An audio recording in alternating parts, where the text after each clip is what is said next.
Good morning, afternoon, or evening, folks. Welcome to Learn Landmark Cases. Today, we will be covering the landmark Supreme Court case, Engel versus Vitale. In this case, the U.S. Supreme Court ruled that school-sponsored prayer in public schools is unconstitutional. Let's rewind the clock. What led up to this case? In 1951, the state of New York began encouraging students and teachers to recite a non-denominational prayer after the Pledge of Allegiance every morning. The prayer went as followed. Almighty God, we acknowledge our dependence on Thee and beg Thy blessings upon us, our teachers, and our country. Any students who did not wish to participate could leave the room or stay silent if they wished. Though participation in this prayer was optional, students who did not participate risked being bullied or outcast by their peers.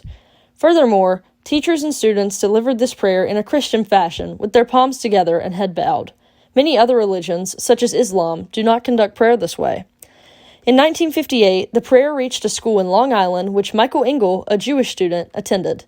Several New York families, including the family of Michael, objected to this law. Michael's father, Stephen Engel, petitioned the Regents Board on behalf of his child and several other concerned families, stating this prayer violated the First Amendment's Establishment Clause, which states, Congress shall make no law respecting an establishment of religion. He believed that the government should not impose any one prayer on children of many different, or no, faiths. After their petition was ignored, Engel sued William Vitale, the president of the school board. After losing in 3 different courts, including the Supreme Court of New York, the Appellate Division of the Supreme Court of New York, and the Court of Appeals, the case made its way to the U.S. Supreme Court. In 1962, the court ruled in a 6-1 decision on behalf of Engel, declaring that school-sponsored prayer was unconstitutional. Head Justice Hugo Black expressed concern with school-sponsored prayer, stating that the Constitution writers were well aware of the religious oppression in England at the time and had widespread awareness of the dangers of a union of church and state. He noted that wars, persecutions, and other destructive things had arisen in the past when a government involved itself in religious affairs. He also wrote, the First Amendment was added to the Constitution to stand as a guarantee that neither the power nor the prestige of the federal government would be used to control, support, or influence the kind of prayer that American people can say.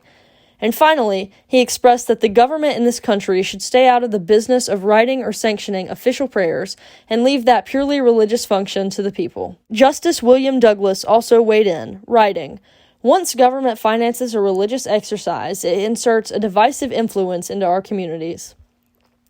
In dissent, Justice Potter Stewart expressed this decision denied public school children the opportunity of sharing in the spiritual heritage of our nation. Stewart noted there were many religious things in American society and government, including our national motto, In God We Trust.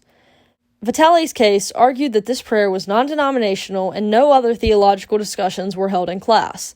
They asserted a simple prayer was not enough to coerce a child into adopting a specific religion. They also expressed the state was careful in crafting a non-denominational prayer so all religions could feel accepted, and that arguing that a small prayer was a risk for religious freedom was a slippery slope. The state also inserted that the majority of New Yorkers were in favor of this prayer and it should not be removed for a minority. This raised the question of majority rules, minority rights. Should the rights of others be taken away simply because there are fewer of them? In the end, the Supreme Court stated that students are free to pray at school as long as school officials do not lead the prayer. This decision created outrage across the nation, and Engel himself received harsh phone calls and threats from community members.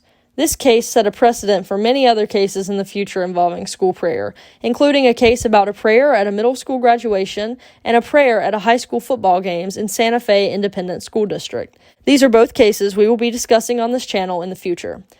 Thank you for watching, and I hope you learned a lot today on Learn Landmark Cases. Please consider liking and subscribing for more content if you enjoyed. Lastly, what do you think? This decision is still a hot topic in the United States. Do you agree with the court's decision? Let us know in the comments below.